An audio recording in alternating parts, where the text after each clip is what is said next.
and then it is much more broad at its, you can say, behind part. But now at the front part it is becoming narrowing, but at the sides it will be once again broad. Understanding? So now this thing is called as what? Inferior of Norma basalis. Now not, it is a interior, but it is an exterior of the water Norma basalis, which is called as a water Norma imperialis. Now here it is not a straight as you will be going to get in the other views. It will be having many uneven parts, or you can say ingone parts, or many of the, you can say, projections, many of the, you can say, foraminas which will be there right from front to back. Now this thing, exterior of Norma basalis, for the purpose of explanation, it is dividing into mainly three portions. Now this thing is called as anterior part. So anterior part of the exterior of Norma basalis is that part, the one which will be keeping in front the water, that of the alveolar arch, which is formed by that of the front part of the maxillum. On either side it is formed by total alveolar arches of the water, that of the maxillum.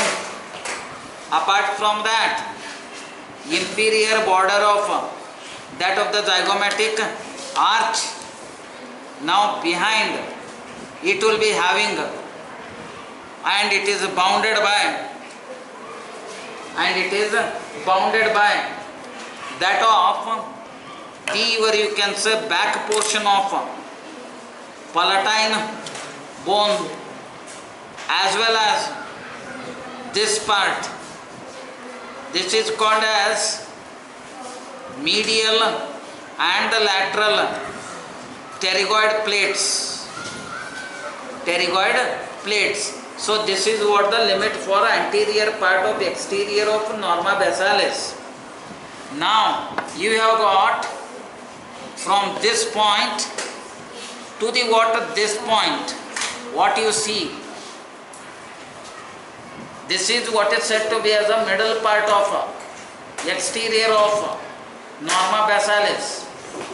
Now this will be going to get include the water back portion of the anterior part of the water, that of the exterior of Norma basalis. See, now this part, middle part of the exterior of Norma basalis, it is continued from the back portion of the anterior part of the water, exterior of the Norma basalis, to the water, that of the anterior arc of foramina magnum. Foramina magnum. So this portion, what you can see, can you, between the two different colored pens or the indicators, this is the middle part of the exterior of Norma basalis. Then you have got the water posterior part of the exterior of Norma basalis. From this part to the water, that of the external occipital protuberance. This is called as exterior of posterior portion of Norma basalis or Norma imperialis. So now these are the things. Now you will be going to have this part, middle part. What is the boundaries? Anteriorly it is limited by the back portion of the anterior part of the Norma basalis. Behind it is related to the anterior part of the exterior of posterior portion of the water, that of the Norma basalis. Laterally it is limited by the lower border of zygomatic process of the what squamous part of the temporal bone on either side. So this is the thing, middle part, boundaries. Now you have to go to the water. What are the, you can say, boundaries of the water, that of the posterior portion of exterior of norma basalis. Now there it is related in front to the what back portion of the exterior of that of the middle portion of the norma basalis, but while behind it is limited by the what external occipital protuberance, and on either side it is related to the what that of the you can say mastoid process.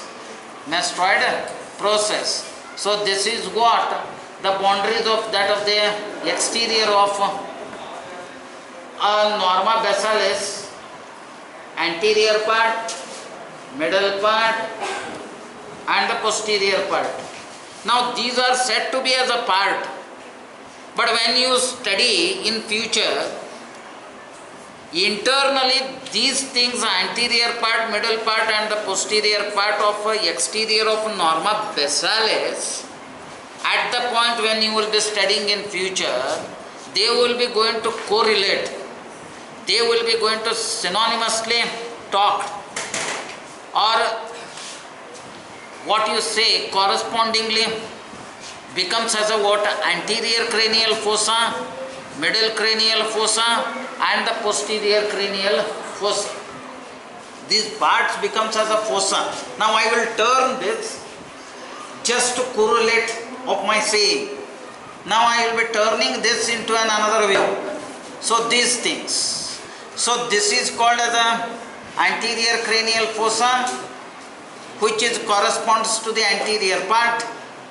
This is the middle cranial fossa, which will be going to corresponds to the middle part, and this is the posterior cranial fossa, which will be correlates to the posterior part of the norma basalis. So like this way, this is what it will be there. Now once this part is over, now here, now you have to tell what are the other things are there here. Now you will be going to have this foramina. This foramina is said to be as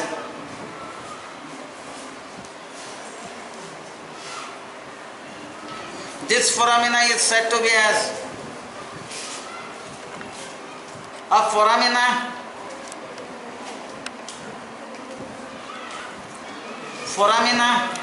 cecum.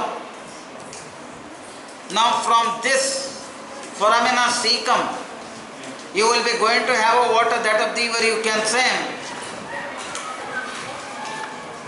arteries, veins, nerves pass through. Now these are the what is said to be as a palatine, and as well as that of the incisive and the palatine arteries, they are passing through. Now you will be going to have small, can you see this? They are the lesser palatine foraminas on either side. Now these are called as a lesser palatine foraminas. Through this lesser palatine artery, lesser palatine vein and the lesser palatine nerves passes. Artery enters, veins comes out, lymph vessels comes out, nerves enters. Then you have got, can you see this? It is the bigger. This is a greater palatine foramina. Now this greater palatine foramina, which is meant for the transmission of greater palatine artery, greater palatine vein and the what nerve and the lymph vessels. Now this foramina further as it runs forward, it becomes as a what canal. This is called as greater palatine canal. Then you will be having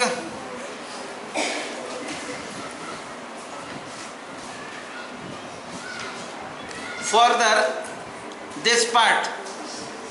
This is the posterior part of or posterior margin of palatine bone. Now this thing is called as posterior nasal spine. You have got yesterday one more spine, that is the anterior nasal spine. So this is the posterior nasal spine. Now you will be having, this is the maxilla bone, this is the maxilla bone. Maxilla bone of one uniting with the maxilla bone of the other at the roof of the oral cavity, giving rise to this suture. This suture is called as intermaxillary suture. And you have got this is and this is, they are the palatine bones. And as the palatine bones runs forward, it will be going to join to this palatine bone to give rise to maxillopalatine suture. Now this is one side. The back portion of the water, that of the palatine maxillary bone, uniting with the front part of palatine bone of the other side, giving rise to another maxillopalatine suture. Now you will be going to have palatine bone of this and the palatine bone of this. They are uniting in the center and running back to unite to the posterior nasal spine. So this thing is called as interpalatine suture. So intermaxillary suture, which is long, and interpalatine suture, which is short, on either side keeping maxillopalatine suture, together called as cruciform suture, because it will be looking like a holy cross. Now this term application has been imbibed or has been given in the medieval period, because in the medieval period medical field is totally under the control of all the, you can say, religious people. So this thing is called as a cruciform suture, because Jesus Christ crucified at the water, that of the Holy Cross. So that thing has been named after him. So this is what the anterior part.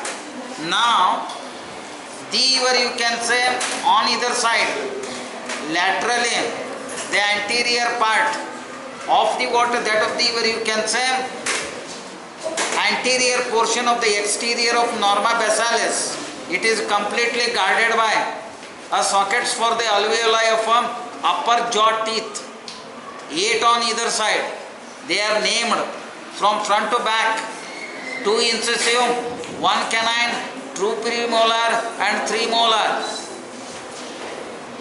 They are the sockets. Okay, so this is what ear to ear.